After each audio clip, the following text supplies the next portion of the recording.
A'udzubillahi as-sami'il 'alim minasyaitonir rajim. Bismillahirrahmanirrahim. Assalamualaikum warahmatullahi wabarakatuh. Alhamdulillah wassalatu wassalamu ala Rasulillah wa ala alihi wa sahbihi wa man walah. Allahumma salli ala sayyidina Muhammad wa ala alihi wa sahbihi wa man tabi'ahum bi ihsanin ila yaumiddin, amma ba'du.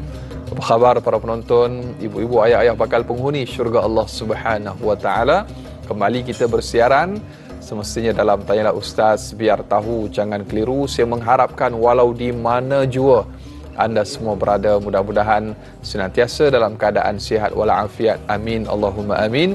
Dan alhamdulillah kembali kita pada pagi ini sama-sama anda sedang menyaksikan Tanyalah Ustaz untuk perbincangan tafsir, taranum serta tadabbur dengan topik surah Yasin. Kita berada di penghujung ayat pada surah Yasin, ayat 78 sehingga ayat yang ke-83 pada pagi ini.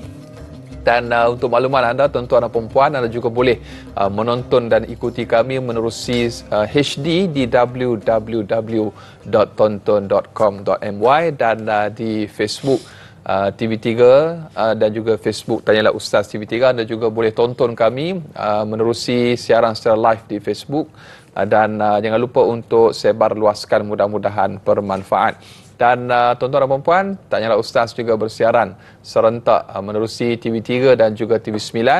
Dan di TV9 kita lanjutkan 30 minit siaran tambahan sehingga jam 8.30 pagi. Jadi terus kekal bersama sehingga ke hujung siaran kita. Baik. Dan kisahnya pada pagi ini kita bersama dengan bintang ilmuwan Al-Fadhil Profesor Madya Datuk Dr. Muhammad Farid Ravi Abdullah yang telah pun bersama dengan kita pada pagi ini. Assalamualaikum Datuk. Waalaikumsalam warahmatullahi wabarakatuh. Apa khabar Datuk? Khabar baik, alhamdulillah. Lawa baju. Terima kasih. Alhamdulillah Dok, kita di penghujung surah Yasin ya Dok. Tapi kalau Anas perasan, saya punya baju banyak biru. Kata baju biru ni dia jiwa dia tenang. Allah. Begitu lebih kurang. Dia teli dengan moderator lah. Tengok awan lah. Tengok awan, insya-Allah, tabarakallah. Baik, jadi tenang lah tengok muka Datuk bertenang, insya-Allah, tabarakallah. Dan hari-hari kita dengar surah Yasin Datuk, terutamanya sebelum kita bersiaran untuk Tanyalah Ustaz, kita pendengarkan bacaan surah Yasin bersama dengan para asatizah kita. Dan inilah kita ingin teruskan tadabbur sehinggalah kepada penghujung ayat surah Yasin pada hari ini, ayat yang ke-78 sehingga ayat yang ke-83. Dan kita ucapkan juga terima kasih kepada sahabat-sahabat para penonton yang terus menyokong dan mendoakan program kita dan yang menghantarkan soalan dan juga kemusykilan. Semoga Allah Subhanahu wa taala membalas segala kebaikan tuan-tuan dan puan-puan. Baik, Datuk, kita mungkin elok rasanya kita pendengarkan ataupun kongsikan dengan para penonton untuk bacaan kita pada hari ini. Mungkin kita menggunakan ataupun maqam taranumnya pada hari ini. Saya perserahkan kepada Fadil Datuk. Ya, terima kasih. Assalamualaikum warahmatullahi wabarakatuh. Assalamualaikum. Alhamdulillahirabbil alamin wassalatu wassalamu ala asyrafil anbiya'i wal mursalin sayyidina Muhammad wa ala alihi wa sahbihi ajmain. Alhamdulillahilladzi ahyana ba'dama amatana wa ilaihin nusyur. Segala puji bagi Allah, Tuhan yang menghidupkan kita setelah kita dimatikan untuk seketika, iaitu tidur, dan kepada Allah jualah kita akan dikembalikan. Segala puji bagi Allah, Tuhan semesta alam, yang telah mengurniakan kita pelbagai nikmat yang tidak terhitung. Kepada ibu ayah, para penonton yang saya kasihi, terima kasih kerana setia dalam kuliah-kuliah melalui Tanyalah Ustaz. Lebih-lebih lagi dalam kita memperhalusi dan juga memahami ayat-ayat suci Al-Quran Al-Karim. Apalagi panduan kita, kalau bukan Al-Quran yang akan menjadi penyuluh hidup di dunia maupun di akhirat. Untuk itu, kita sudah pun sampai ke penghujung surah Yasin. Sudah sampai ke penghujung surah Yasin. Surah yang menjadi ulang kaji kita setiap minggu. Barangkali kita jadikan sebagai bacaan setiap malam Jumaat. Kalau ada hajat, kalau ada keperluan, kita akan menjadikan surah Yasin sebagai bacaan penenang jiwa, perawat bagi segala masalah. Pastinya Al-Quran ini adalah penyinambung hubungan kita dengan Pencipta yang Maha Agung, kerana Al-Quran turun daripada Allah Subhanahu wa taala sebagai tali pergantungan kita kepada Maha Esa. Jadi untuk itu, daripada ayat 78 hingga 83 adalah ulang ataupun merupakan pengajian kita pada hari ini. Saya bercadang, Anas, untuk membacakan lagu dua maqam, maqam Ras, Nahwan dan tutup dengan Bayati. So ada 3 lagu hari ini sebab ayatnya agak agak panjang untuk kita enjoy dengan kalamullah Subhanahu Wa Taala. Rasa seronok dan rasa berbunga-bunga hati bila kita duduk dengan Al-Quran, rihabul Quran. Ya. Saya yakin ibu ayah pun sudah ada mushaf di tangan untuk baca bersama-sama. A'udzu billahi minasy syaithanir rajim. Bismillahirrahmanirrahim. وَضَرَبَ لَنَا مَثَلًا وَنَسِيَ خَلْقَهُ وَضَرَبَ لَنَا مَثَلًا وَنَسِيَ خَلْقَهُ قَالَ مَنْ يُحْيِي الْعِظَامَ وَهِيَ رَمِيمٌ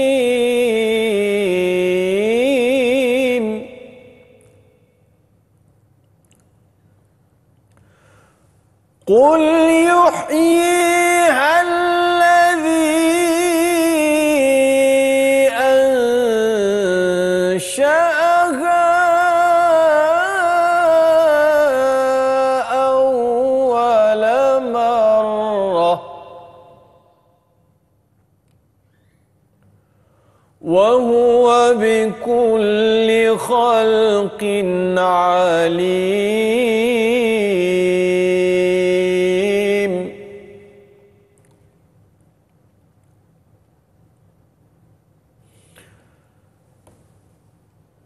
الذي جعل لكم من الشجر الأخضر نارا فإذا أنتم منه توقدون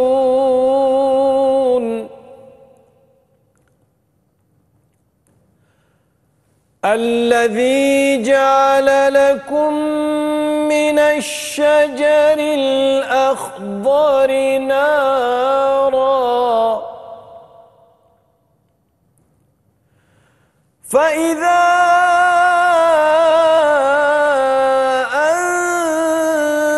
أنتم منه توقدون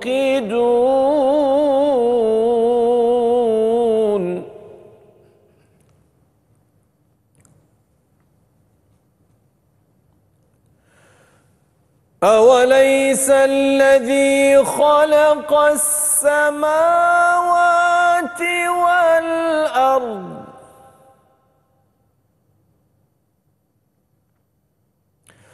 أوليس الذي خلق السماوات والأرض بقادر على أن يخلق مثلهم بلى وهو الخلاق العليم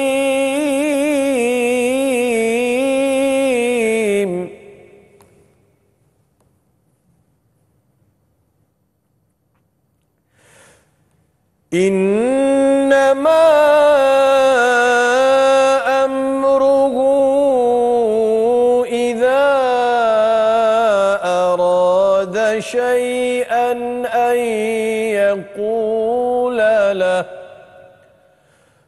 أن يقول له كن فيكون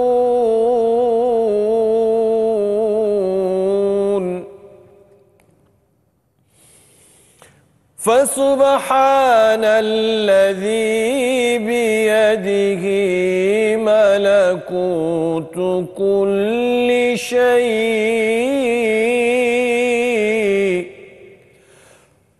فسبحان الذي بيده ملكوت كل شيء وإليه ترجعون Sadaqallahul azim. Sadaqallahul azim. Silakan Anas bacakan terjemahannya. Baik, Allahumma salli ala sayyidina Muhammad. Untuk terjemahannya Datuk dan juga para penonton pada ayat ke-78, serta ia mengemukakan satu misal perbandingan kepada kami tentang kekuasaan itu, dan ia pula lupakan keadaan kami menciptakannya sambil ia bertanya, siapakah yang dapat menghidupkan tulang-tulang yang telah hancur seperti debu? Ayat 79, katakanlah, tulang-tulang yang hancur itu akan dihidupkan oleh Tuhan yang telah menciptakannya pada awal mula wujudnya, dan ia maha mengetahui akan segala keadaan makhluk-makhluk yang diciptakannya. Ayat 80, Tuhan yang telah menjadikan api boleh didapati dari pohon-pohon yang hijau basah untuk kegunaan kamu, maka kamu pun selalu menyalakan api dari pohon-pohon itu. Ayat 81, tidakkah diakui dan tidakkah dipercayai bahawa Tuhan yang telah menciptakan langit dan bumi yang demikian besarnya berkuasa menciptakan semula manusia sebagaimana ia menciptakan mereka dahulu.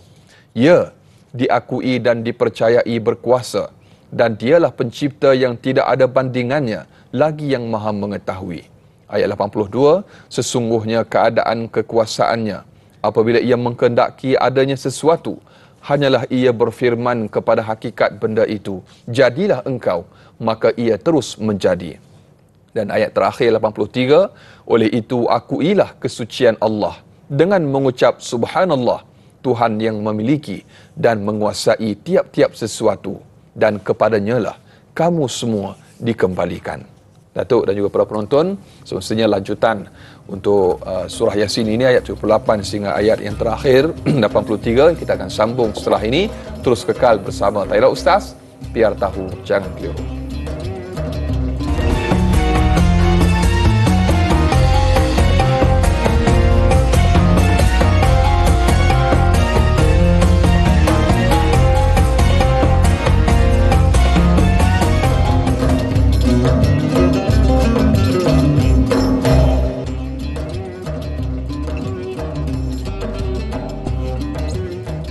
Alhamdulillah, kembali dalam Tanya Ustaz, biar tahu jangan keliru, untuk kita teruskan lagi perbincangan kita, diskusi kita untuk tafsir, taranum serta tadabbur di penghujung surah Yasin ayat yang ke-78 sehingga ayat yang ke-83.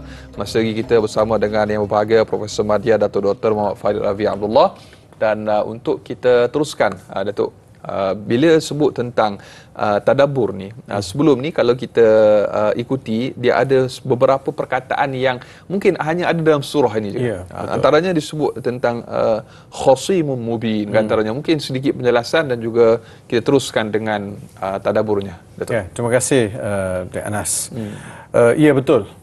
Bila kita belajar Al-Quran, bila kita belajar tafsir, bila kita masuk dalam tadabbur, salah satu elemen yang sangat-sangat penting untuk di-highlight atau difahami adalah elemen berkaitan dengan mufradat, wakab. Sebab ada wakab ataupun kalimah-kalimah yang disebut dalam surah ini tidak disebut dalam surah lain. Atau kenapa spesifik surah ini dan juga satu lagi surah disebut. Contoh kalimah Ramim pada ayat 78. Ada dalam surah Yasin, ada dalam surah Adz-Dzariyat. Khasim. Kenapa digunakan khasim? Bila dalam ayat 77, walaupun kita dah bincang sebelum ni, saya nak tarik juga sikit supaya kita lihat gugusan perbincangan 77, ayat 77 sampai 83 itu nampak dia punya kesinambungan dan ketersulamannya itu teranyam rapi supaya kita boleh bawa satu maksud yang sangat mustahak. Contoh kalimah khasim. Perkataan khasim ini kalau kita keluarkan dia, kita akan dapat tiga huruf. Khasama. Khasama, maksudnya musuh. Khasimani yakhtasiman, maksudnya mereka bermusuh.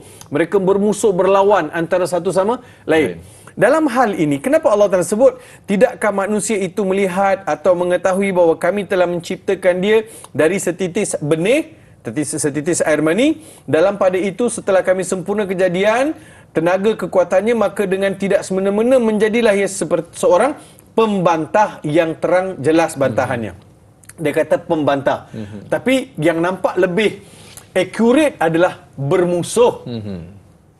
Saya kalau lawan dengan Anas kan, dia kata khasiman. Khasiman maksud dua orang yang sedang bermusuh, berlawan.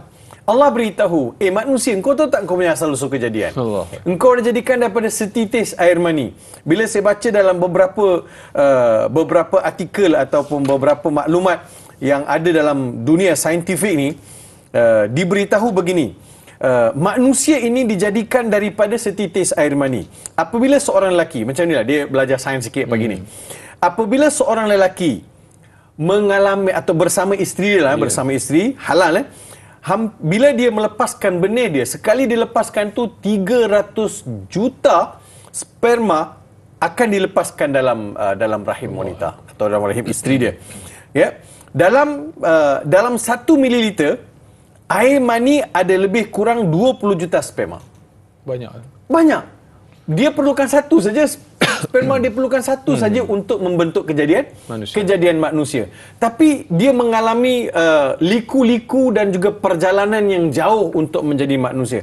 Allah nak beritahu bahawa begitulah asal usul kejadian kalian. Daripada 300 juta aku perlukan satu titis. Nothing. Kalau nak pisah-pisahkan, nak tengok, nothing.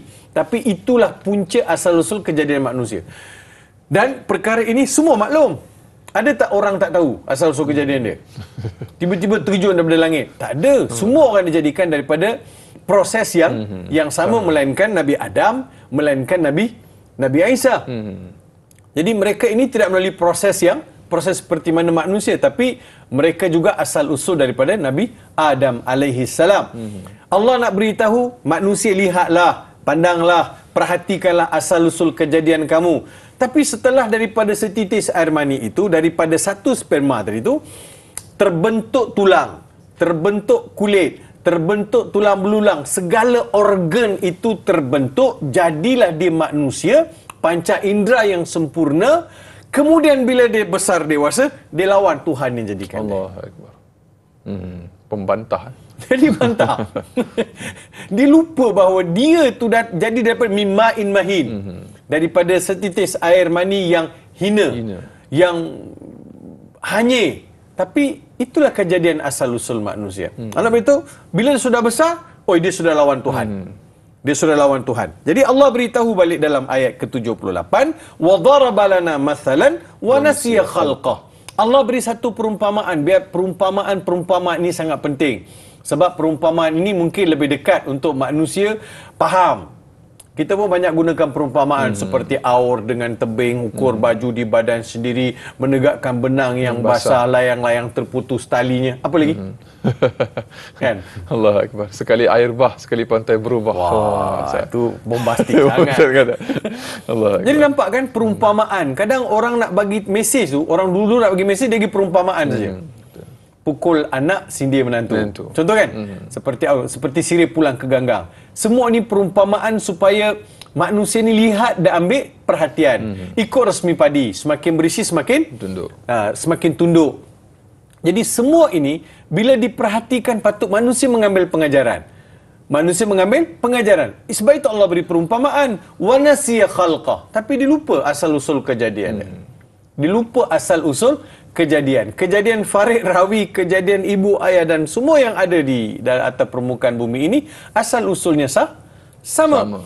Qala man yuhyil 'idhama wa hiya ramim. Tengok dia punya bantahan yang pertama. Dia punya lawan pertama ni Anas.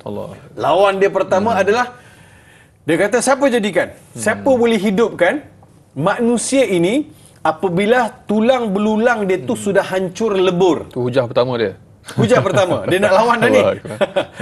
Tak tahu, tapi asal usul dia jadi daripada air mani, daripada situlah jadi tulang belulang apa semua ni. Sekarang dia pula kemukakan bantahan pertama. Qala man yuhyil 'idhama wa hiya ramim. Allahu Akbar. Bila Nabi, Rasul, Ustaz Farid, Ustaz Anas dan juga para pendakwa, para alim ulama dan juga mereka yang ada semangat dakwah ni, bila mengajak manusia kepada Allah, yang keingkaran pertama manusia adalah mengenai kebangkitan. Allah Akbar. Kita tak akan dibangkitkan. Mati-matilah. Habislah. Kan dia tengok dalam kubur ni sudah 10 tahun aku tanam korek-korek, tengok semua dah hancur. Ada tulang. Tulang. Yang lebih dahsyat lagi apabila ada asbabun nuzul. ayat ini bagaimana Abu Jahal dia ambil tulang belulang manusia ni, ataupun tulang lah, dia ambil tulang, dia bakar. Dia bakar sampai jadi Abu. Perkataan abu tu lebih tepat daripada debu. Debu dengan abu tak sama. Betul, lain. So yang tepatnya adalah abu. Apabila dibakar itu jadi abu. Bila sudah jadi abu tu, apa dia buat? Dia bawa abu tu depan Nabi SAW, ditiup. Allah Akbar. Ditiup. Dia pegang abu, ditiup. Allah Akbar. Hilang kan? Disappear kata orang tu. Disappear kan? Berterbangan dan hilang. Tidak boleh dikutip dah. Mana. Kan? Tak boleh kutip dah. Habis. Dia kata siapa boleh hidupkan ni? Allah. Jahat tak? Dia punya ucap tu jahat lah. Sindiran dan juga menghina. Kalau dah macam ni, macam mana kau nak jawab Muhammad? Macam ni dah. Boleh hidup kah? Satira tak? Satira halus. Boleh hidup tak ada? Ramim. Izam. Tulang belulang itu sudah jadi debu, sudah jadi abu, ditiup. Turun ayat, qul yuhyiyalladzi ansha'aha awwala marrah wa huwa bikulli khalqin alim. Allah beritahu, katakan kepada mereka Muhammad. Sebab itu ada kul. Ada kul, katakan kepada, sebab ada perbuatan menyindir, menghina dan juga mencabar. Maka datanglah kalimah qul, katakan kepada mereka Muhammad, alladzi ansha'aha awwala marrah, Tuhan yang akan hidupkan nanti, man yuhyil 'idham, ayat 78, siapa akan hidupkan tulang belulang tu? Yang jawapannya kul yuhyilladzi ansha'aha awwala marrah. Yang menghidupkan tu nanti ialah Tuhan yang pertama kali jadikan manusia. Betul kan? Tulang-tulang yang hancur itu akan dihidupkan oleh Tuhan yang telah menciptakannya pada awal mula wujudnya. From the beginning. Sebab itu, dari sudut ilmu fiziknya, ilmu fizik mewujudkan sesuatu daripada tak ada adalah sukar. Tetapi setelah wujud, dia disappear, lepas tu nak wujudkan balik, teori dah ada. Kaedah dah ada. Betul. Jadi bagi Allah, sebab itu di hujung ayat kun fayakun. Bagi manusia panjanglah proses tu. Betul. Tapi bagi Allah kun fayakun. Jadi yang tu kita akan bicara nanti. Jadi Allah nak beritahu kepada manusia, kepada Abu Jahal, kepada Abu Lahab dan semua manusia mengingkari akan kebangkitan dan mencabar, melihat sudah jadi tulang belulang, sudah hancur lebur dalam tanah. Mana mungkin dia dikembalikan balik, dihidupkan balik. Ini kekuasaan Allah Subhanahu wa taala yang tiada keraguan bagi mereka yang berakal. Sebab itu Syed Qutb sebut benda yang bid'ul badi, maksudnya benda yang sangat basic. Benda yang sangat basic, sangat logik, yang manusia perlu tahu bahawa daripada tak ada untuk ada itu ada lebih sukar. Tetapi selepas ada dan tak ada dan nak diadakan balik ada lebih mudah. Itu dari sudut ilmu manusia. Tapi bagi Allah Subhanahu wa taala lebih luas daripada itu. Ya. Allahu Akbar. Baik, Datuk, bila kita sebut tentang bantahan-bantahan ni, itu siri bantahan yang diterima oleh Nabi SAW cukup banyak. Perjalanan dakwah Nabi SAW cukup luar biasa. Dan kita nak raikan soalan dulu, Datuk, dengan izin Datuk, daripada sahabat Facebook kita. Kita ada Sal Rasid Cik Ci untuk soalan yang pertama. Baik, merujuk kepada ayat yang ke-78, wa daraba lana mathalan. Dan mereka membuat contoh perbandingan kepada kami. Apakah contoh perbandingan yang telah mereka ajukan, bahkan secara mengejek, mereka tidak percaya kepada kehidupan semula selepas kematian? Mohon perkongsian, Datuk. Sedikit tambahan Datuk. Terima kasih kepada Sal Rashid Cik mengenai bagaimana mereka melontarkan, mereka beri wa daraba lana mathalan wa nasiya khalqah. Jadi perumpamaan Allah beri kepada manusia dengan kejadian-kejadian yang secara tuntas dalam ayat-ayat Al-Quran, dan dari sudut saintifik pun manusia tidak boleh menafikan. Cuma manusia ni datang macam tadilah, macam Abu Jahal dan juga mereka yang seangkatan dengan Abu Jahal ni yang tidak beriman kepada adanya hari pembalasan. Mereka buatlah contoh-contoh ni, bawa tulang, bawa debu dan fikir secara logik. Dan ada juga di antara yang menafikan di antara manusia ataupun di antara sarjana. Mereka juga pengajian-pengajian Islam, tetapi mereka banyak menggunakan logik. Juga timbul aliran yang menafikan adanya hari hari kebangkitan. Betul. Sebab mereka merasakan bahawa kebangkitan itu adalah setelah ditiupkan sangkakala kedua. Selagi mana dalam kubur tak ada apa-apa perbicaraan. Itu juga menjadi satu perbahasan, tetapi semua itu dinafikan oleh jumhur ulama. Dan inilah perumpamaan-perumpamaan yang Allah Subhanahu wa taala berikan supaya manusia buka mata, celikkan akal, lihat dengan mata hati akan kekuasaan dan kebenaran perkara ini. Dan bagi yang membantah, dia akan tetap membantah. Cuma bantahan-bantahan mereka boleh dilihat sebagai bantahan yang sangat rapuh, tidak berasas. Hanya melindungkan diri. Sebab apa dia kata begitu? Kita kata, kau tak takut ke nanti kena bangkit balik, nanti ke akhirat kau kena... Jadi dia nak buat apa saja, oleh demikian dia berselindung. Betul. Bahawa tiada kebangkitan. Kita kata, apa saja saya buat, apa saja yang semai, saya akan tuai. Betul. Tapi ada kumpulan dia kata, kenapa pula dituai-tuai? Apa salah pula ada hari akhirat? Kenapa ada hari pembalasan? Tak ada. So dia tak mau ada pembalasan hari akhirat, maka dia menafikan kebangkitan. Betul kan? Dia nak larikan diri. Macam kita bila sebut jaga ke akhirat besok. Janganlah macam tu. Aku cari kau ke akhirat. Jangan macam tu. So, kita takut. Tak naklah ada orang. Contoh kan Anas, saya nak bagi tahu benda simple lah. Imam Al-Bukhari bila tulis kitab bila tulis Sahih Bukhari, Imam Bukhari satu-satunya imam ketika menilai hadis tidak mengkritik perawi-perawi hadis dengan keras. Dia tak sebut kadzab, rajulun mudallis, rajulun bagi gelaran dia ni pendusta, penipu, dia ni adalah seorang pereka, dia ni rajulun qassas, suka bercerita, rajulun dia tak ada gelaran-gelaran itu. Gelaran tak bagi. Apa yang Imam Bukhari sebut? Imam Bukhari kata rajulun la akhudhu minhu, yang aku tak ambil riwayat dia. Rajul atrukuhu, aku tinggalkan. Ada orang tanya, dikala ulama-ulama lain menilai dengan begitu keras, kenapa Imam Bukhari nampak begitu lunak? Imam Bukhari kata supaya tak ada yang menyentap jubah aku dekat akhirat. Allah Akbar. Kan? Dekat akhirat nanti dia datang, tarik jubah Imam Bukhari kata, Bukhari, dulu yang gelarkan aku. Gelar aku macam-macam. Kan ada dalam kitab kau. Al-Kadhibu, dusta. Tak ada. Allah Akbar.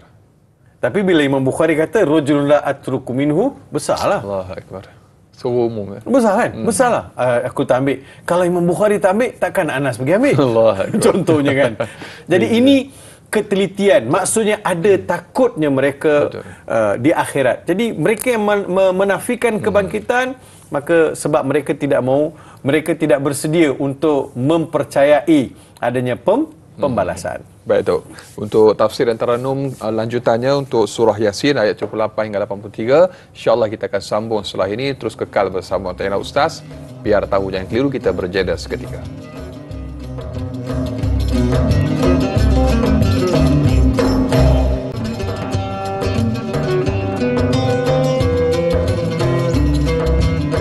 Alhamdulillah, masih lagi bersama dengan Tayyana Ustaz, biar tahu jangan keliru. Lanjutan untuk kita sambung surah Yasin pada ayat yang ke-78 sehingga ayat yang ke-83 untuk taranum, tafsir dan juga tadabbur bersama dengan Al-Fadhil Profesor Madya Datuk Dr. Muhammad Farid Ravi Abdullah.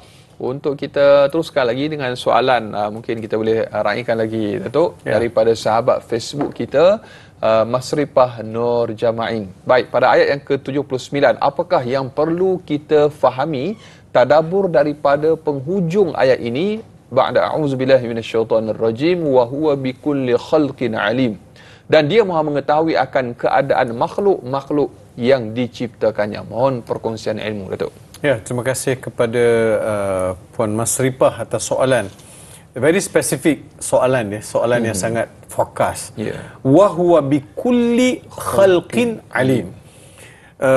Luas perbincangannya di kalangan ulama. Pertama sekali, fizikal manusia ini dari sudut saintifiknya, berapa banyak urat saraf yang ada dalam badan saya, mata saya, kepala saya, urat di saraf yang ada, nerve yang ada dalam kepala saya, tulang-tulang saya, semua ini Allah tahu.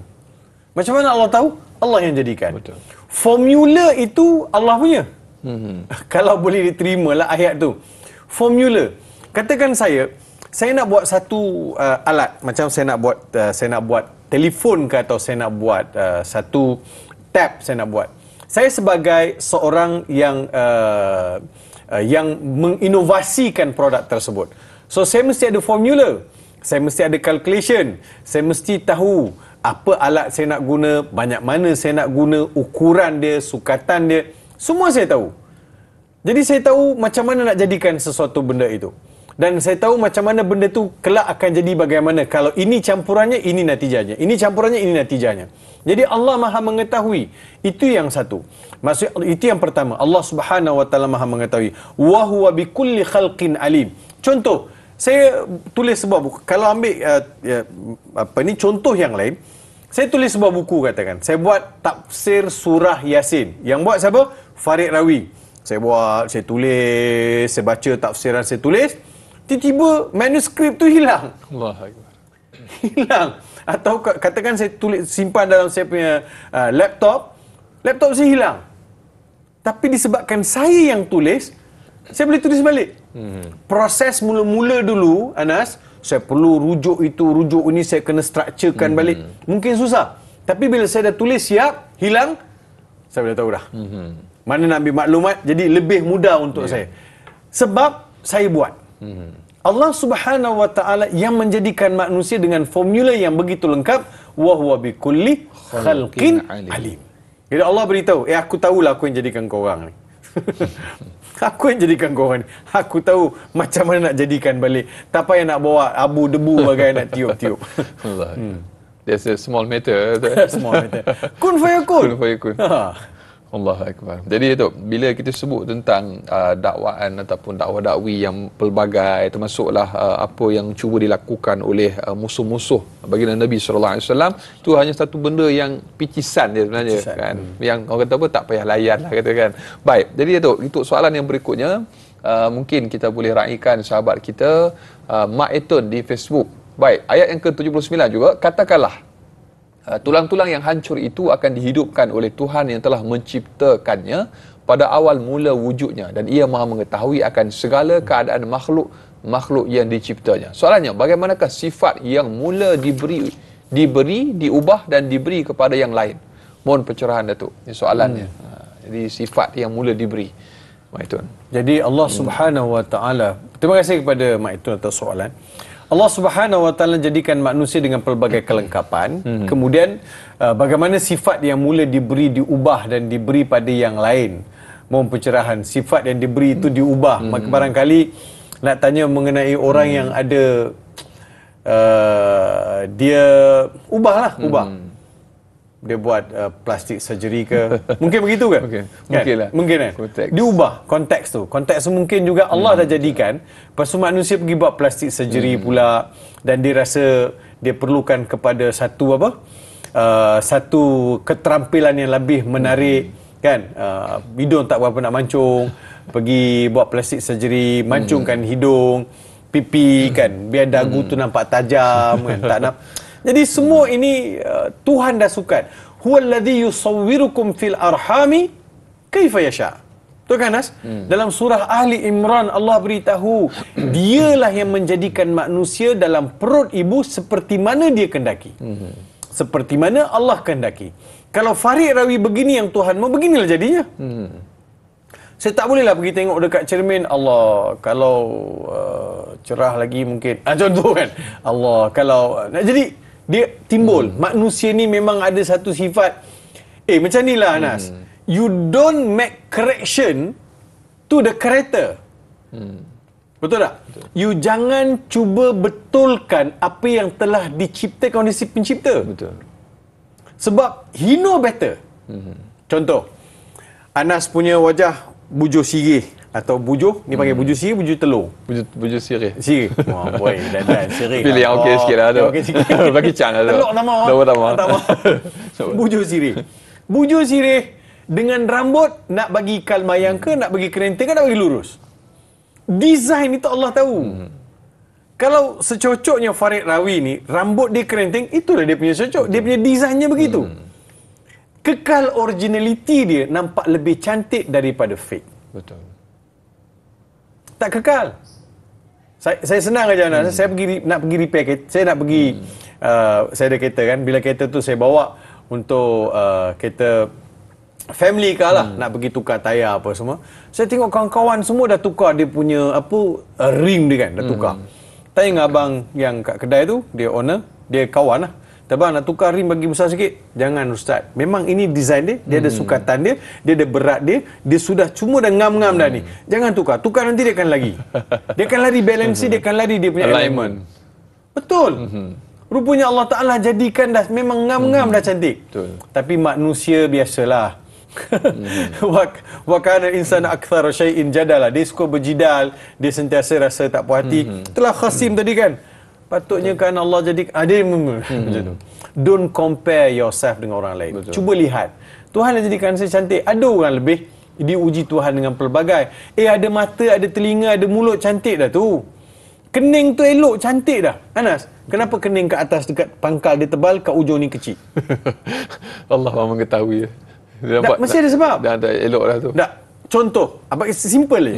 Kalau tengah hujan, tak bawa payung, tak bawa apa. Air hujan kena dekat kepala, turun ke kepala. Kening inilah yang jadi protector supaya tak terus masuk ke mata. Dia bawa air mata tu turun dekat ujung ni. Tak masuk. Kalau bayangkan sini tajam, sini tebal. Wiper. Betul tak? Kat sini tebal, pangkal ni tebal, kat sini kat pangkal ni nipis, kat sini tebal. So air tu akan masuk kat sini, masuk ke lubang hidung. Allah jadikan cantik dah. Dia punya design tu sini tebal, hujung ni nipis, dan dia pula jadi macam ni. Jadi bila air hujan kena, dia akan turun dekat tepi ni. Simple. Indah elok. Indah. Simple Tuhan jadikan. Jadi itulah dia antara keistimewaan. Jadi bila kita cuba ubah ni, kita kena bersiap sedia untuk ada dipanggil ada courses lah, dan kesan-kesan sampingan yang lain yang perlukan kepada rawatan dan kepada itu dan kepada ini. Jadi Allah jadikan manusia itu dengan sesempurnanya. Laqad khalaqnal insana fi ahsani taqwim. Sesungguhnya kami jadikan manusia dengan sebaik-baik kejadian, seelok-elok ciptaan. Iya. Cuba banding kita dengan misai. Misai pula. Cuba banding kita dengan kucing. Kucing betina ada misai, kucing jantan pun ada misai. Betul tak? Jadi orang lelaki memang fizikal dia, hormon ada bulu kat badan. Perempuan tak ada. Betul. Jadi cantiklah Tuhan jadikan. So ada hikmah segala sesuatu Tuhan punya sukatan. Dia Masya Allah, tiada satu pun yang dilihat ada kecelaruan ataupun ada kecacatan pada ketetapan Tuhan. Allahu Akbar. Itu belum kita masuk gender ketiga lagi tu bab lain tu. Panjang ada pandang cerita kan. Baik, tapi dia tanya awak lelaki ke perempuan? Saya prefer not to say, dia kata. Oh, ada ada tak? Prefer not to declare kan. Jadi satu kekeliruan. Mungkin sedikit lah, mungkin Datuk boleh bagi advice sikit lah yang menonton kita hari ni kan. Dia sebenarnya di antara dua tu tak ada. Dia either you have to choose. You nak jadi apa sebenarnya? Kalau you memang dijadikan oleh Allah Subhanahu Wa Taala sebagai lelaki lah. Kalau jadikan sebagai perempuan lah. Saya tak nafikan ada orang lelaki ada watak lembut, tapi dia lelaki. Betul. Ada watak lembut. Dia suka memasak, suka berkemas, suka masuk aktiviti, tapi dia tetap lelaki. Ada sedikit kelembutan. Ada juga perempuan yang ada sedikit kekasaran. Tapi tak adalah sampai jiwa perempuan terkurung dalam kerangka atau dalam lelaki. kerangka badan lelaki. Jadi itu satu manifesto ataupun satu benda yang salah lah maksudnya. Allah Subhanahu Wa Taala jadikan. Jadi dia akan membawa kesan yang tidak berapa menarik dalam kehidupan kita. Dan yang ada ulama bincang adalah khunsa. Khunsa dia betul. Khunsa ini lihat kepada pemberat. Yang mana berat? Lelaki ke perempuan? So you kena boleh pilih antara satu sama lain. Yang boleh mengesahkan itu adalah pakar-pakar perubatan. Bukan saya sendiri yang declare tanpa ada sebarang latar belakang yang betul. Saya mak ayah memang lahir bagi dah nama Abdul Rahman. Kan lahir mak ayah tahu dia tu memang lelaki. Jadi bagilah nama lelaki. Tapi dalam on the way tu sebab dia sudah rasa dia tu ada jiwa perempuan, dia nak bawa, dia cuba galakkan diri dia, cuba cenderungkan diri dia. Sebab itu daripada awal lagi ibu ayah kena faham anak lelaki ini mainannya biarlah mainan anak lelaki, anak perempuan ni biarlah mainannya anak perempuan. Anak perempuan ni dia belikan mainan-mainan masak, toys, anak patung, dia suka berdokong-dokong kan. Jadi anak lelaki janganlah diberikan bahan masak. Betul. Diberikan benda alat-alat masak-masak, lepas belikan anak patung, belikan anak patung Barbie dan sebagainya. Semua pink Dan je. anak lelaki pula duk menyikat rambut. Dah. Jadi tak tepat. Islam kita mesti lihat daripada awal lagi ke mana kita nak arahkan anak itu. Anak lelaki, kau nampak awal-awal lagi ada something yang kau ni kenapa dia jadi bawa dia pergi aktiviti lasak sikit. Direction fitrah dia tu. Direction fitrah tu bawa. Dulu anak lelaki ni dia bawa ikut ayah pergi berkebun, pergi mancing, pergi menjala ikan. Adalah aktiviti kasar. Tapi anak perempuan dia lebih ikut mak memasak. Jadi seawal usia orang perempuan dulu dah pandai masak. Dah pandai buat kuih, dah pandai masak lauk. Sekarang dah balik masak nasi, telur, nasi ada rice cooker dia. Kalau pakai dapur biasa masak nasi, hangit manjang lah. Allahuakbar. Contoh, tu je. Baik, mudah-mudahan terjawab soalan sahabat kita bertanya dan sedikit penjelasan berkenaan dengan gender tadi kan. Baik, jadi kita doakanlah mudah-mudahan mereka yang ada kekeliruan itu, keceraruan itu diberikan jalan kembali kan ke jalan yang benar tu. Sebab dia seolah-olah mengganggu ekosistem dunia sebenarnya, menyebabkan ketidakseimbangan dan kebobrokan berlaku. Guna istilah itu. Baik tu, untuk terjemahan dan juga tafsir dan tadabbur ayat yang ke-80. Kita teruskan, Tuhan yang telah menjadikan api yang boleh didapati dari pohon-pohon yang hijau basah untuk kegunaan kamu, maka kamu pun selalu menyalakan api dari pohon-pohon itu. Kalau faham secara literal mungkin susah sikit nak faham tu. Sedikit penjelasan. Ya. Kita lihat ayat ini datang di celah-celah ayat yang cerita mengenai kebangkitan, hidup mati, kejadian manusia. Tiba-tiba datang cerita pokok. Kan? So apa kesinambungan? Apa nak cerita sebenarnya pokok dalam ayat ini? Allah Subhanahu Wa Taala nak beritahu manusia mengenai salah satu ciptaan. Selepas Allah beritahu, selepasnya Allah akan beritahu dialah menjadikan langit dan bumi dan segala kekuasaan yang ada. Allazi ja'ala lakum minasy-syajaril akhdari nara. Allah jadikan bagi manusia ini daripada pohon-pohon itu dihidupkan api. Kalau ikut terjemahan pimpinan Rahman, Tuhan yang telah menjadikan api yang boleh didapati dari pohon-pohon yang hijau basah untuk kegunaan kamu. Jadi Allah nak beritahu salah satu kekuasaan Allah. Kan? Maka kamu pun selalu menyalakan api dari pohon-pohon itu. Jadi ada pohon yang hijau boleh dinyalakan api. Itu dari sudut literal. Dari sudut saintifik, harap Anas dan juga para penonton tidak terkejut.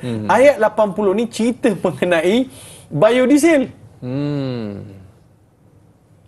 Biodiesel Biodiesel. Kalau minyak petrol, minyak diesel tu yang biasa diambil daripada perut bumi kan, daripada tanah, lautan atau dasar lautan. Kalau di negara-negara Arab diambil di padang pasir lah, tapi yang penting disedut daripada perut bumi. Tapi yang ini ayat biodiesel. Minyak masak terpakai. Minyak masak terpakai. Betul. Jadi biodiesel ini adalah bahan pembakar yang dihasilkan melalui tumbuh-tumbuhan. Betul. Daripada tumbuh-tumbuhan. Jadi tumbuh-tumbuhan juga boleh menghasilkan biodiesel. Maksudnya pembakar. Betul. Jadi daripada pokok-pokok hijau itu kamu hidupkan api. Lihat saya literal. Tuhan yang menjadikan api boleh didapati dari pohon-pohon yang hijau basah. Untuk kegunaan kamu. Maka kamu selalu menyalakan api daripadanya. Pokok hijau, keluarkan pembakar dan ambil alat bahan pembakar itu, hidupkan api. Biodiesel. Allahu Akbar. Allah nak beritahu adanya teknologi, adanya ayat saintifik mendahului zaman. Kalau pokok hijau itu aku boleh keluarkan minyak untuk jadi biodiesel, jadikan kau balik daripada mati pergi hidup balik, apa masalah? Allahu Akbar. Islam mendahului sains, Datuk. Ya, betul. Kita akan ikuti lanjutannya setelah ini. Kita nak berjeda sekali lagi dengan izin Datuk. Terus kekal bersama Taira Ustaz. Biar tahu, jangan keliru.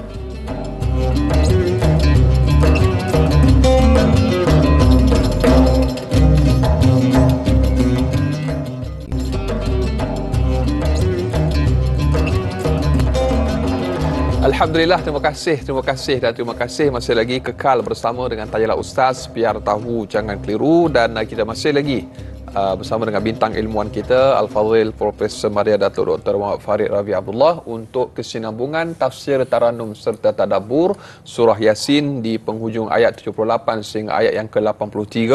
Dan kita sebut tadi tentang biodiesel dan juga beberapa hujah ataupun perbahasan berkenaan dengan ayat yang ke-80 ni, Datuk. Kita ada soalan daripada sahabat kita di Facebook, Sahziatul Sidik.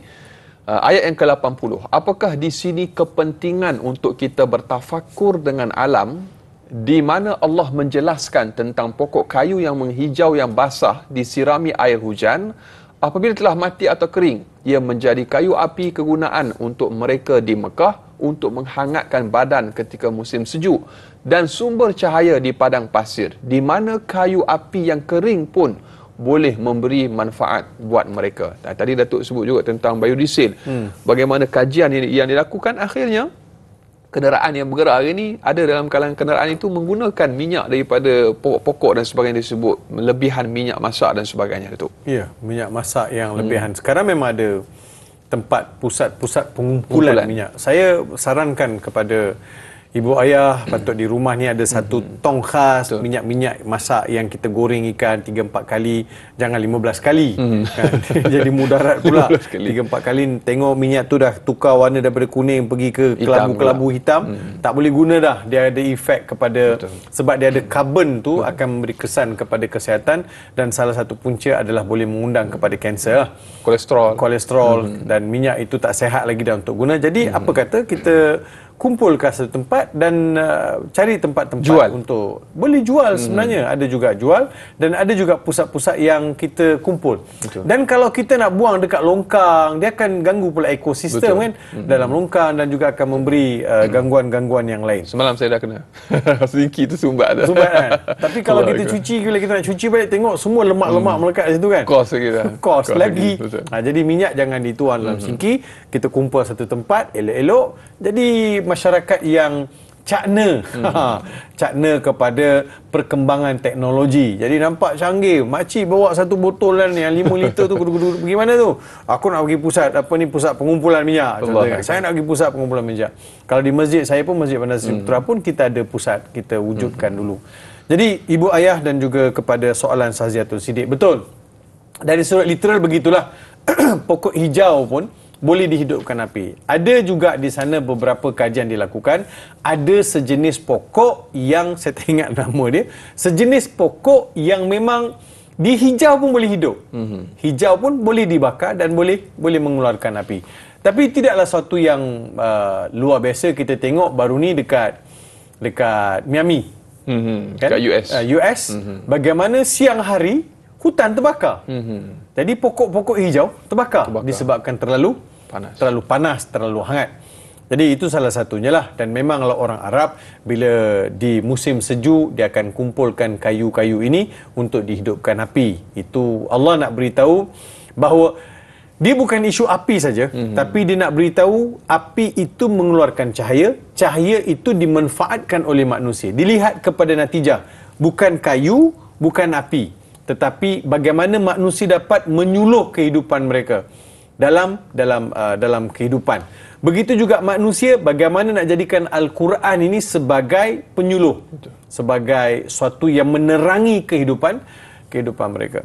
Jadi bila saya bincang ni, ada juga orang mula merasakan bahawa iya ke ini ayat biodiesel. Mana tak sebut pun. Memanglah tak sebut. Alladzi ja'ala lakum biodiesel. Tak bolehlah bunyi begitu. Kalau disebut biodiesel secara spesifik, mesti orang zaman tu dah tanya. Betul. Dan Quran ini dia mendahului zaman. Pada masa itu tiada keperluan biodiesel. Betul. Mana ada kenderaan masa itu? So keperluan pada masa itu beriman pada Al-Quran. Keperluan sekarang ni beriman pada Al-Quran dan juga beriman kepada konten-konten yang ada dalam Al-Quran. Termasuklah persoalan-persoalan berkaitan dengan sains dan teknologi. Sains terutamanya. Saya begini, Anas, Al-Quran bukan kitab sains. Jangan salah faham. Al-Quran merupakan kitab sains. Itu statement yang salah. Betul. Sama sekali salah. Al-Quran bukan kitab sains. Tetapi dalam Al-Quran ada sains. Dalam Al-Quran ada sains. Kalau kita kata Al-Quran kitab sains, dia salah. Sebab sains itu suatu teori yang selalu berubah. Betul. Hari ini lain, besok lain, lusa lain, dan bulan depan lain. Betul. Dia akan berkembang, sentiasa berkembang. Kalau kita kata Al-Quran begitu, dia akan memberi kecelaruan. Tapi kalau kita kata dalam Al-Quran ada sains, okay, fine, ada sains. Ini salah satunya. Ini salah satunya Allah nak beritahu kepada manusia bahawa Al-Quran telah mendahului zaman. Manusia tak pernah cerita mengenai biodiesel. Hari ini Al-Quran lihat bagaimana mendedahkan perihal mengenai biodiesel. Allahu Akbar, insya-Allah. Dia sangat simple. Saya tengok dulu dah iklan tu dah tak ada. Kat TV kan, TV3 juga iklan keluar. Ada orang buat kereta tu dia berhenti dekat pokok sawit, dia ambil nozzle tu, isi minyak, isi minyak tu daripada pokok sawit dia ambil, diisi kereta dia. Allahu Akbar.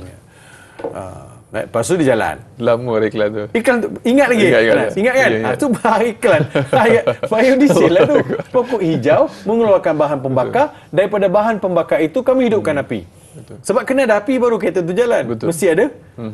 Mesti ada api baru kereta boleh jalan. Baru ada tenaga di situ bahan kan. Bakar. Ya. Baik, untuk tadabbur yang berikutnya kita teruskan lagi dengan ayat yang ke-81. Dan tidakkah diakui dan tidakkah dipercayai bahawa Tuhan yang telah menciptakan langit dan bumi yang demikian besarnya, berkuasa menciptakan semula manusia sebagaimana ia menciptakan mereka dahulu, ia diakui dan dipercayai berkuasa, dan dialah pencipta yang tidak ada bandingannya, lagi yang maha mengetahui. Jadi insya-Allah kita akan sambung lanjutannya selepas ni, Datuk, kerana kita nak tamat di TV3. Ya. Kita akan sambung lanjutan 30 minit siaran tambahan di TV9. Terus kekal bersama dengan Tayana Ustaz. Biar tahu, jangan keliru. Berjumpa di TV9 selepas ini.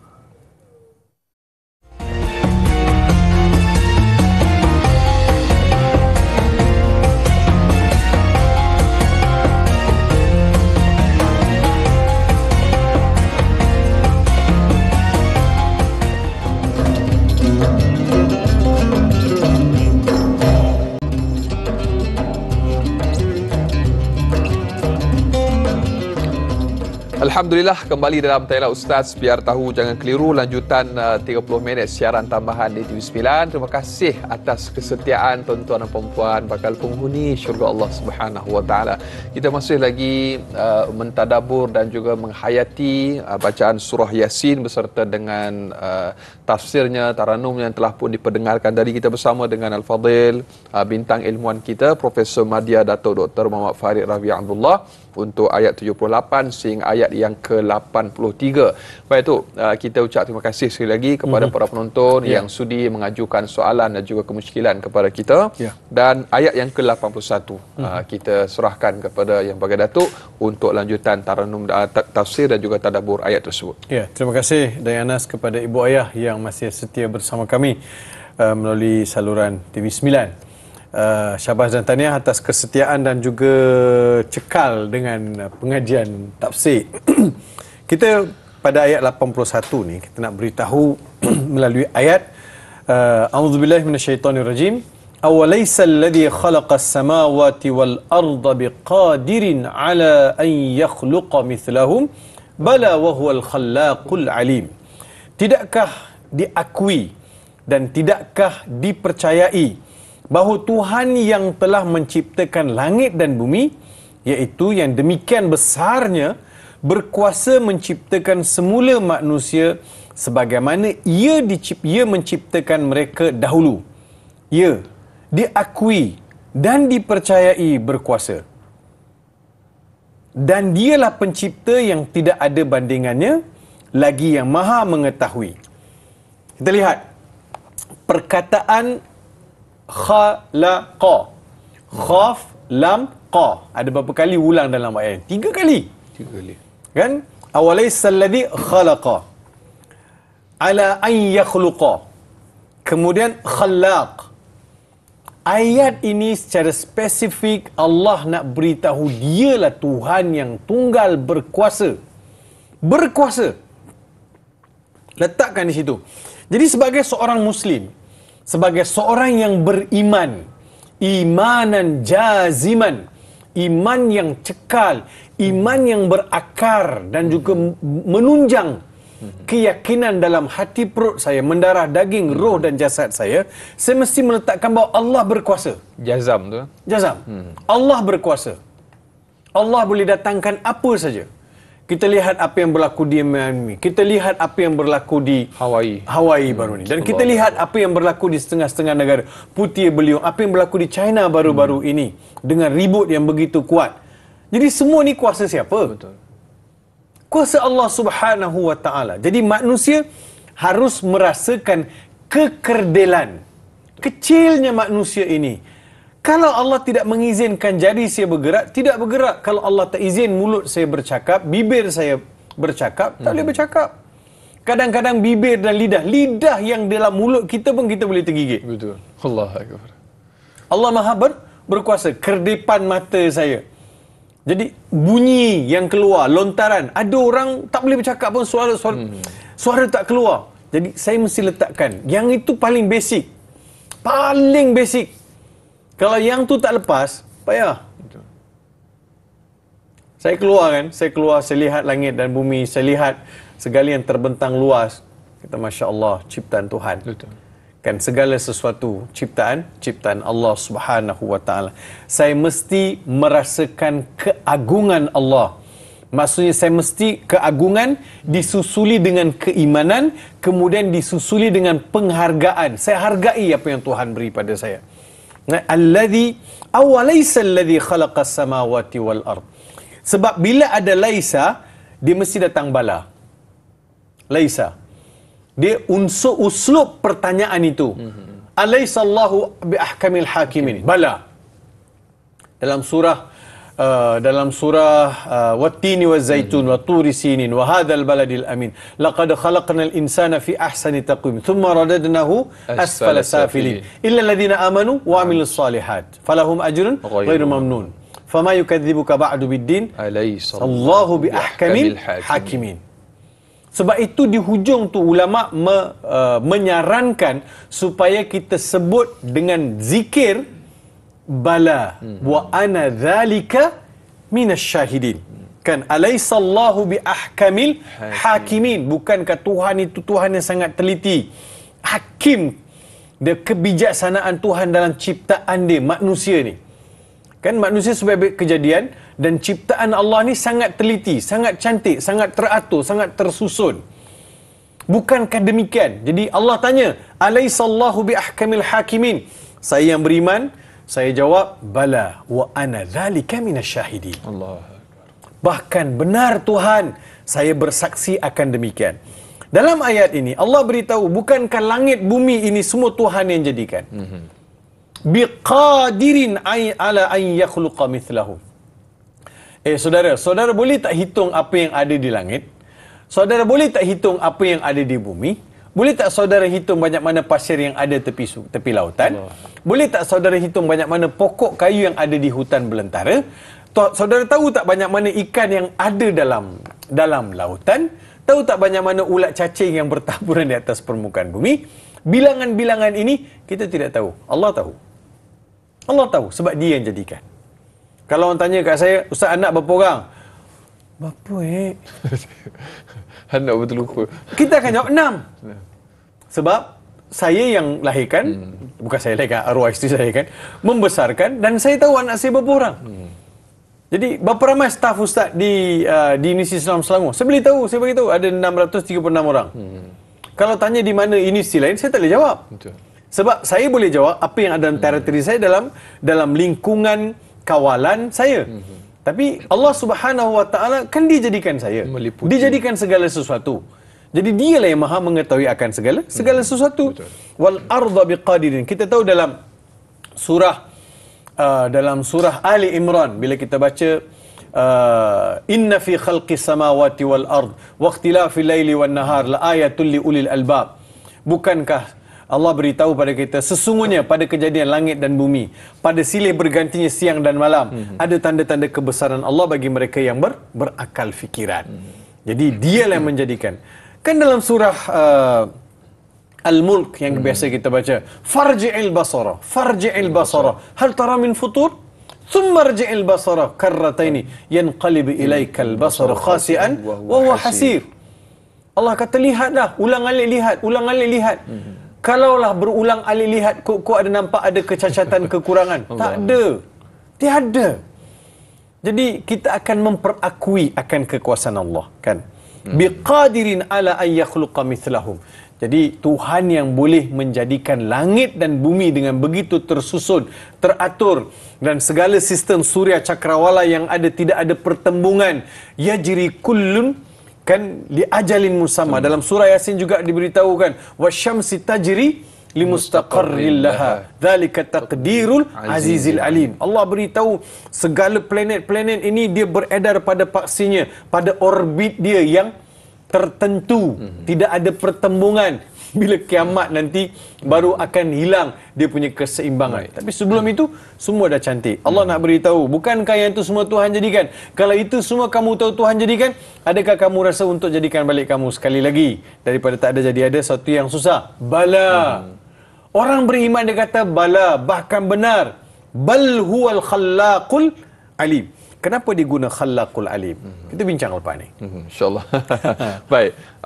Kita nak sambung untuk tadabbur ayat yang ke-80 Datuk. Tapi sebelum tu kita sambung teruslah. Ada orang tanya pula, apa maksud bala? Bala wa huwal khallaqul alim. Sedikit cerahan dulu Datuk. Terus bagi balik saya. Ada ibu-ibu duduk standby dengan pen tu. Nak tahu. Apa benda pula ni? Baru nak tulis Ustaz Farid ni. Okey, baik. Begini.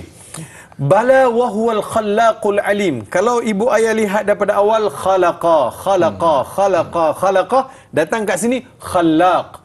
Sebab orang beriman ini dia tak kata Allah jadikan semata-mata. Nak menggambarkan expression dia tu ataupun nak menggambarkan dia punya benar-benar memperakui itu disebut khallaq.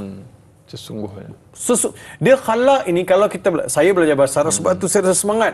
Sebab khalaq ini dia ada satu unsur tujahan yang sangat mendalam. Penegasan. Khalaq maksudnya Tuhan. Aku tak pertikah dah lepas ni. No doubt at all. Engkaulah Tuhan yang maha berkuasa segala-galanya. Khalaq ini dipanggil sirah mubalaghah. Sirah mubalaghah. Maksudnya tiada lagi yang boleh menandingi, tiada sesuatu pun yang setanding, tiada sesuatu pun yang nak beritahu menafikan. Bala wa huwal khallaqul alim. Tuhan yang maha berkuasa, maha pencipta. Saya langit bumi daripada tak ada kepada ada, bangkitkan daripada kubur sampailah kepada perbicaraan di mahsyar kelak. Khallaq al-alim, yang maha mengetahui sangat luas ilmu pengetahuannya. Baik, pada ayat yang ke-82 tu, innama amruhu idza arada syai'an ay yaqula lahu kun fayakun. Surahul Azim. Insya-Allah kita akan ikuti lanjutannya dan juga tadabbur ayat yang ke-82. Terus kekal bersama Tayana Ustaz, biar tahu jangan keliru.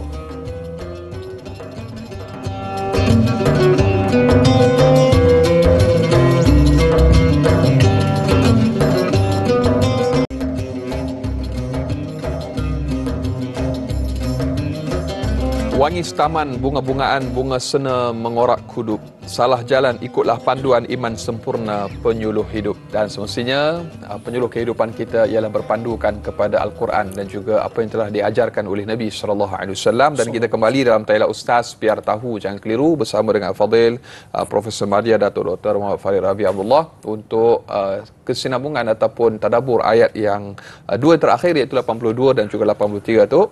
Sesungguhnya keadaan kekuasaannya apabila ia menghendaki adanya sesuatu, hanyalah ia berfirman kepada hakikat benda itu, jadilah engkau, maka ia terus menjadi. Dalam 83, oleh itu akuilah kesucian Allah dengan mengucap subhanallah, Tuhan yang memiliki dan menguasai tiap-tiap sesuatu, dan kepadanya lah kamu semua dikembalikan. Dia di hujung ayat ini, di hujung surah inilah, terutamanya 80-83, dia datang satu proses pasak. Nak dipasakkan, nak ditanam. Kalau tanam nampak tak berapa tak bombastik sangat. Ditancap. Dipasak maksudnya diakarkan, dikekalkan dalam keyakinan kita tu. mengenai innama amruhu idza arada syai'an ay yaqula lahu kun fayakun. Maksudnya apa-apa saja yang Tuhan mahu, bila Allah Subhanahu wa taala mahukan sesuatu, sebab Allah Subhanahu wa taala akan menetapkan sesuatu takdir, sesuatu ketetapan adalah melalui satu saja perintah dia, kun fayakun. Jadi jadilah, kun fayakun.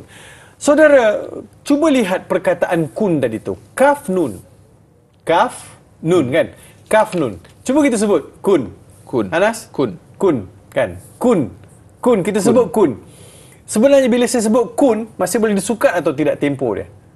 Boleh? Boleh lagi. Boleh kan? Mesti ada teknologi yang boleh sukat. Berapakah tempo saya ambil? Sekarang kita buat bila dalam sesuatu proses, bila buat perfilman sebagainya kan, dia kan dia punya minit tu berjalan laju kan, laju kan jalan. Jadi itu dia boleh sukat. Millisecond Millisecond dia boleh sukat. Jadi kita yang saya kata kun ini boleh sukat. Tapi bagi Allah laisa hunaka muddatun bainal kafi wan nun. Allah. Bagi Allah antara kaf dengan nun, dua huruf tu tiada tempo. Allah akbar. Bagi manusia ada tempo boleh disukat, tapi bagi Tuhan tak ada tempo. Tak boleh bayang. Masya Allah. Saya sebut pun saya berhemang. Saya rasa punyalah manusia ini harus meyakini dengan sepenuh hati dan memasakkan dalam hati mereka bahawa Allah Subhanahu wa taala apa saja Tuhan mahu, Tuhan boleh datangkan ia dengan kun fayakun. Ini sekaligus untuk menjelaskan perihal pertikaian manusia mengenai kebangkitan. Nak keluar daripada tadi kau ambil tulang belulang kau pergi bakar, bawa abu lah, tiup depan Nabi. Semua ini nothing lah, kun fayakun jadi. Kun fayakun jadi. Bagi Allah Subhanahu wa taala nak beritahu, jangankan yang itu, dia datang penghujung ini. Kun fayakun. Fasubhanalladzi biyadihi malakutu kulli syai'in wa ilaihi turja'un. So inilah lafaz penutup yang terbit daripada orang yang beriman bahawa maha suci engkau ya Allah, ya, maha suci akui. Oleh itu akuilah kesucian Allah Subhanahu wa taala dengan mengucapkan subhanallah, Tuhan yang memiliki dan menguasai tiap-tiap sesuatu dan kepadanya lah kamu semua akan dikembalikan. Maksudnya Allah nak beritahu fasubhanalladzi, maka pantas maha suci Allah. Sebab itu subhanallah. Subhanallah. Kalau saya nak bincang subhanallah perlukan 5 minit pula. Masa tak cukup. Subhana kan, sin ba ha alif nun. Subhana. Mana ada satu lafaz zikir yang lebih berat pada timbangan Tuhan melainkan subhana. Betul. Subhana. Subhanaka ya Rabb. Subhanallah.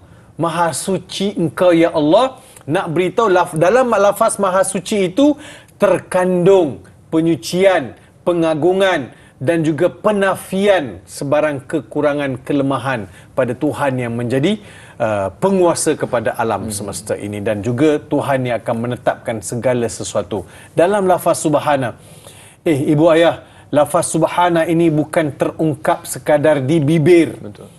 Tidak, dia datang daripada sini. Subhana, maha suci engkau ya Allah. Biyadihi malakutu kulli syai. Nak beritahu dia ada tafkhim, ada ta'zim. Nak beritahu semua yang kita bincang 83 ayat ini, malakutu kulli syai. Allah adalah Tuhan yang menguasai.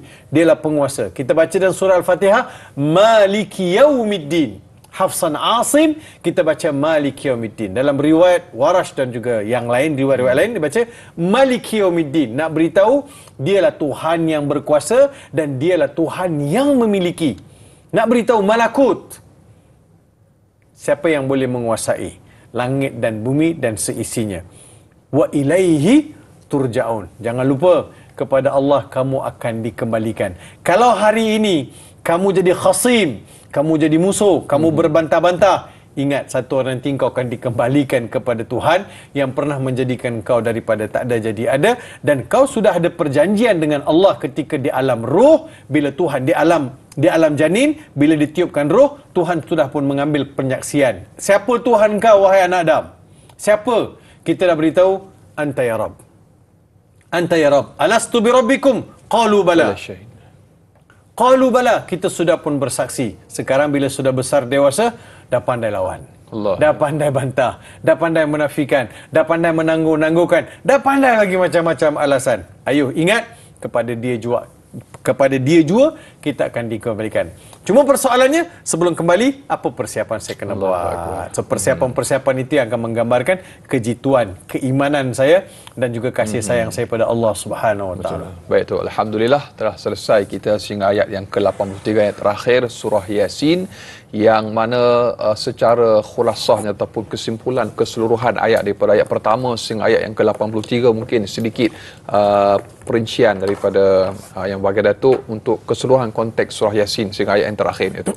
Ya, terima kasih Anas kepada ibu ayah yang telah mengikuti pengajian tafsir surah Yasin daripada ayat 1 sampai 83. Syabas dan tahniah saya ucapkan atas kesetiaan. Sekarang kita lihat daripada awal Allah bersumpah dengan Al-Quran sampailah penghujungnya. Al-Quran adalah kitab yang membawa kebenaran.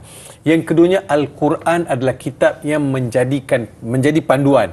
Yang ketiganya, Al-Quran adalah mendepani zaman. Yang keempat, Al-Quran mengajak kita membentuk satu keyakinan yang jitu, yang jazam terhadap kekuasaan Allah. Yang kelima, hasil mahsul daripada keimanan yang jitu, kita jadi orang yang baik, orang yang ada budi pekerti yang terpuji, kerana kita tahu kita akan dikembalikan kepada Allah dan kita akan dibangkitkan dan menerima balasan. Mudah-mudahan surah Yasin ini membentuk pribadi yang lebih sejahtera sebelum kita bertemu dengan Allah Subhanahu Wa Taala. Alhamdulillah. Dan saudara-saudara penonton, demikian untuk surah Yasin yang selalu kita dengarkan setiap pagi sebelum bermulanya Tanyalah Ustaz. Kita bersama-sama dengan panel, kita akan bersama-sama menghayati bacaan surah Yasin. Semoga bacaan surah Yasin ini mampu untuk menjadi satu panduan dalam kehidupan kita, bukan sahaja dibaca tetapi diamalkan apa sahaja yang telah pun kita hayati, terutamanya menerusi program ataupun tafsir dan juga taranum untuk slot dalam Tanyalah Ustaz. Mudah-mudahan menjadi panduan dalam kehidupan kita, dan kita minta yang berbahagia Datuk tutup dengan sedikit doa, semoga Allah Subhanahu Wa Taala memberkati kita dan dijadikan Quran ini sebagai pembela kita, insya-Allah Datuk. Amin. Bismillahirrahmanirrahim. Alhamdulillahi Rabbil Alamin. Wassalatu wassalamu ala ashrafil anbiya'i wal mursalin Sayyidina Muhammadin wa ala alihi wa sahbihi ajma'in. Allahumma salli wa sallim ala Sayyidina Muhammad wa ala alihi wa sahbihi ajma'in. Amin. Allahumma ja'alil Qur'ana hujjatan lana wa la taj'alil Qur'ana hujjatan alaina.